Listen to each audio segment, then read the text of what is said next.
نتوكل عليه ونعوذ بالله من شرور أنفسنا ومن سيئات أعمالنا من يهده الله فلا مضل له ومن يضلل فلا هادي له أما بعد فقد قال الله تعالى في القرآن المجيد بعد أعوذ بالله من الشيطان الرجيم بسم الله الرحمن الرحيم إن الدين عند الله الإسلام. One of the most unique things about the seerah and the life of Rasulullah sallallahu alaihi wasallam is that when the Muslims began to gain a bit of power, when they had turned Medina into a base for Islam, he had letters written and sent to the rulers of every major power of that time. To all the surrounding countries near Arabia, he wrote letters to their rulers, inviting them to Islam. Now this is something which was very unique for that time, because we don't see this as a normal practice of people of that time, that people would preach their religion to the ruler of another country. If we look at the world's religions, a lot of people say there are so many religions in the world. How do we know which one is true? Well, you can narrow it down to a variety of different ways. One way you can narrow it down is you can look at which religion commands people to preach its message to other people. And out of all the hundreds of religions in the world, there are really only three that have this nature of preaching your religion to others: Islam, Christianity, and Buddhism. These are the only three, right? Hindus don't preach or try to convert people to Hinduism. It's not part of their religion. The Jewish nation, they do not preach Judaism or try to convert people to Judaism because it's not part of their religion. There's only three religions that have this feature. And from the three, there's only one where it traces right back to its founder. Because Isa alayhi salam came with his message to the Israelites. His message wasn't for the world. It was later on that people turned into a global religion. Same with Buddha. And he was sent to the people of India. And Allah knows best, but a lot of people believe he may have been a prophet. And I also am of that opinion. But it seems that he was sent to the people of India, and later on his message was corrupted and became a global religion. Islam is the only religion where you can go right back to the person who started it, and you see him sending his message across the globe. This is the only message that goes across the globe from the very beginning. And that is the topic of today, that Islam is a universal religion. We've learned that Islam is the religion of ease, it's the religion of good character, it's the religion of nasiha, of sincere advice, and we learned that it's the religion of the fitrah, and it's the religion of haya. Today, we will look at the fact that Islam is, in its nature and at its core, a universal message, a call and an invitation to the entire world towards a better way of life, a superior way of living, towards a life of ihsan, a life that benefits you in this world and the next, a life that brings inner peace, a life that brings purpose, a life that helps you to cope with death, a life that helps you to prepare for the afterlife, and a life that makes you realize no matter how happy you get in this world, there is a better happiness waiting for you in the next. And so we look at the messages of the prophets that Allah subhanahu wa ta'ala sent. The unique thing about Rasulullah sallallahu alaihi wasallam is that every messenger before him was sent to a specific tribe or a specific country. And Rasulullah sallallahu alaihi wasallam was the only messenger sent for the entire world. And therefore his message had to be suitable to work in every time and every place and every culture. And so he was sent with a sharia that is fixed in its fundamentals but flexible in its secondary issues, so it can be implemented in every time and every place and every culture. So he came with a message that was universal in its values. From the universal values of this religion is that Islam is the religion of Tawheed, and Tawheed is part of the fitrah of humanity. So people in any part of the world can recognize Tawheed as something that makes sense. They can recognize the message of the oneness of Allah as something that makes sense. This is a universal belief. It is a belief that all humans and all jinn as well naturally know and believe, and all animals and all plants as well, and even the earth itself. This Tawheed is part of every creation of Allah, and so it's part of the universal message of Islam. From the universal message of Islam is its call towards good character. That good character is something that, again, every culture in the world recognizes. Every culture in the world loves people of good character. Every culture in the world is attracted towards good character. And so when Muslims practice Islam and we become people of good character, we attract people towards Islam. Because as we said a few weeks ago, Islam doesn't just call towards good character, it calls towards the best of character. Ihsan in our khuluq, to the very best and perfection of human character. From the universal message of Islam is justice. One of the fundamentals of our religion is universal justice. A justice that applies to everybody. You know, there's this practice found in almost every culture in history that's wrong. And the people recognize it as wrong. And people very rarely speak against it. And that's the practice of when a person from a noble lineage or wealthy family or influential family does something wrong, people let it slide. And when somebody who is poor or downtrodden or not looked up to by society commits the same crime, that person receives the full force of the law. Islam came to change this. And so in the life of Rasulullah sallallahu alaihi wasallam, there was a woman from the Quraysh who had a habit of stealing. And one day she got caught. And she was from one of the most noble families of the Quraysh. And so this culture was still there amongst the people, that we can't let a noble woman's hand be amputated. So they wanted to ask Rasulullah sallallahu alaihi wasallam to let it slide. So they told Usama ibn Zayd to go and speak to him. Why Usama ibn Zayd? Usama ibn Zayd radiallahu anhuma is the son of the adopted son of Rasulullah sallallahu alaihi wasallam, Zayd ibn Haritha. So he is like a grandson to Rasulullah sallallahu alaihi wasallam, very very close. Right? When Rasulullah sallallahu alaihi wasallam used to sit, he used to put his biological grandson Hussein or Hassan on one knee, and Usama, his adopted grandson, on his other knee. He used to treat them equally. Right? So this is the family of Rasulullah sallallahu in a way. He's not biologically his family, but in terms of how he was raised and the close relationship they had in that way. So they thought if someone this close to Rasulullah sallallahu alaihi wasallam speaks to him, maybe he'll go soft. So Usama radiallahu anhu, he goes to Rasulullah sallallahu alaihi wasallam and he tries to, he asked him about this. He says that, can we just not have her hand chopped off? Can we just not have the punishment applied to her? And Rasulullah sallallahu alaihi wasallam, he gets angry. The hadith said you could see anger in his face. And Rasulullah sallallahu alaihi wasallam does not get angry easily or quickly. But at this moment he gets angry. And he decides to give a khutbah. And this is from the beautiful akhlaq of Rasulullah sallallahu alaihi wasallam. That when he wants to correct society, he does not call people out by name. He does not do what we have today, this shaming and call out culture. No.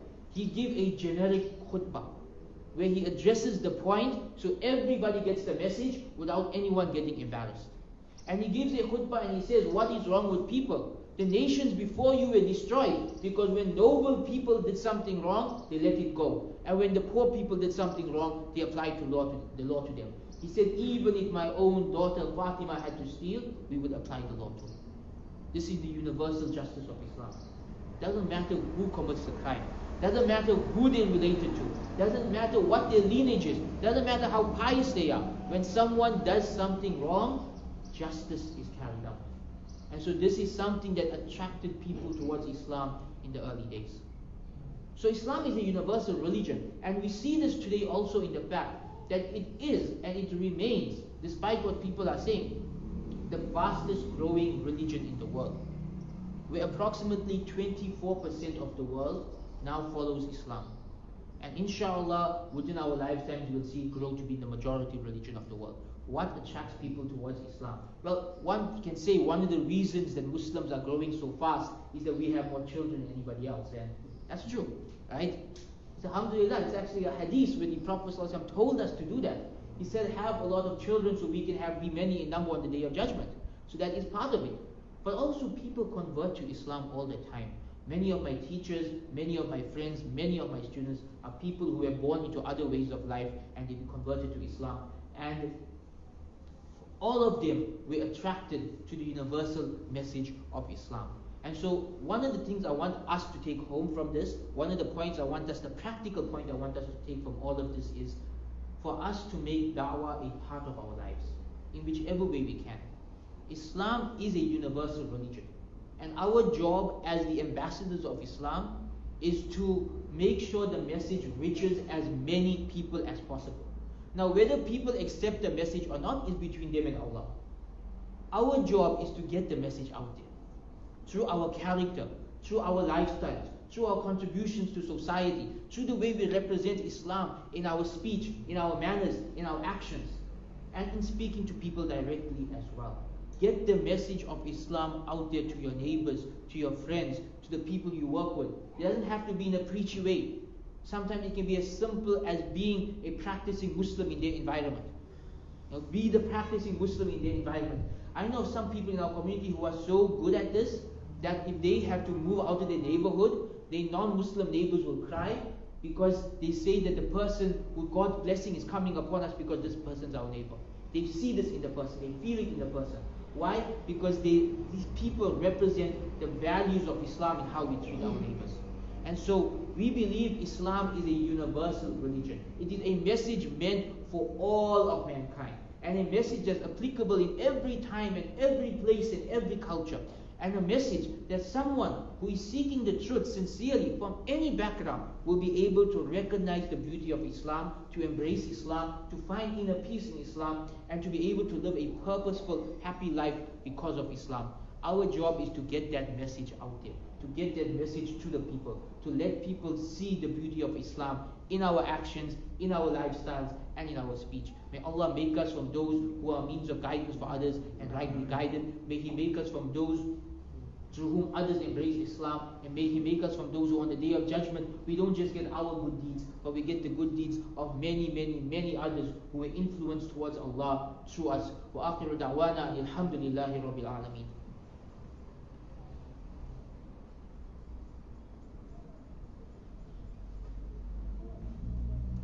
Alhamdulillah, alhamdulillahi wahda, wassalatu wassalamu ala man la nabiyya ba'da, amma ba'd. Part of the universal message of Islam, and this part tends to get lost in sub-segments of the community, is that Islam embraces the good of every culture of the world.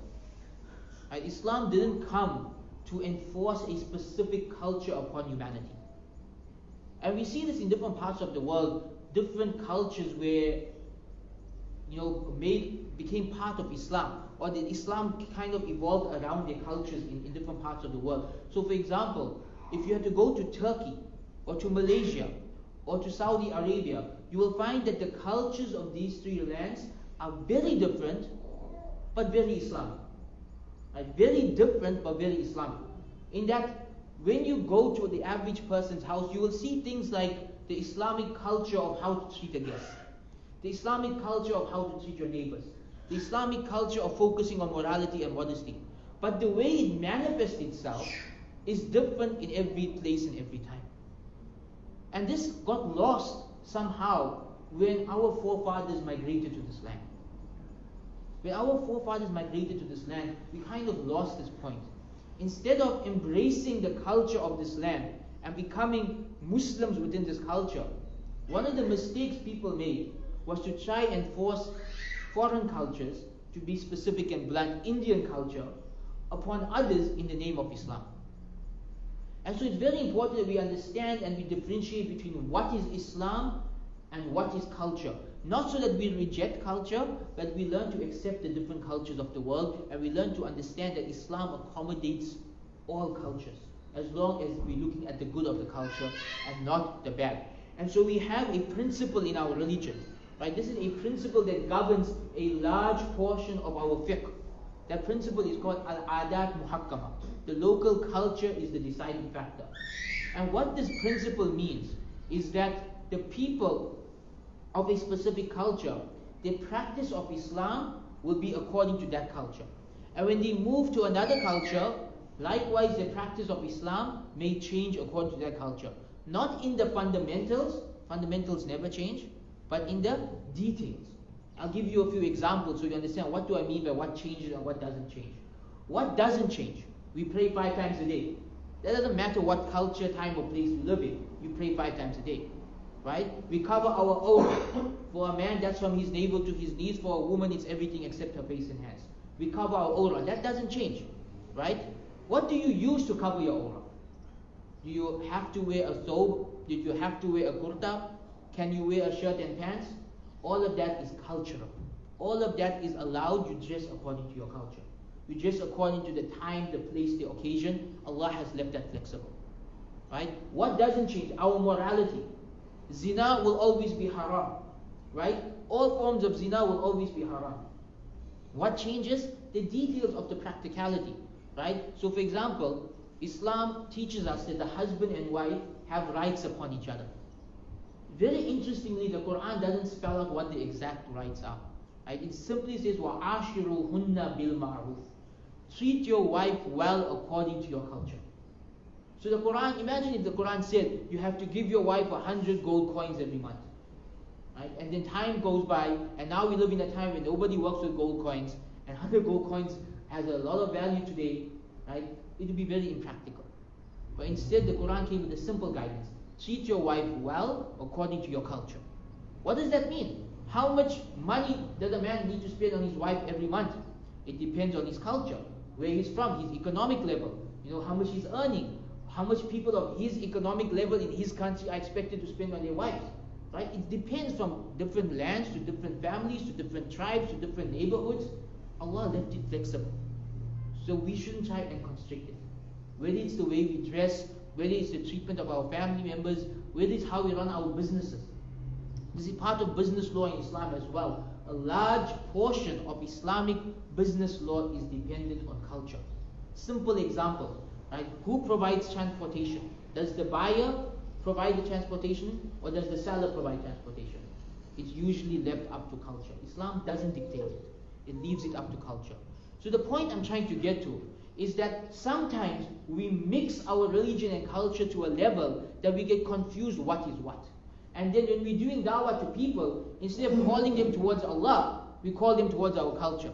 And we expect people who are, for example, to be blunt, in our community, when someone who is not Indian converts to Islam, people want them to dress like an Indian, to talk like an Indian, and even to start eating spicy food.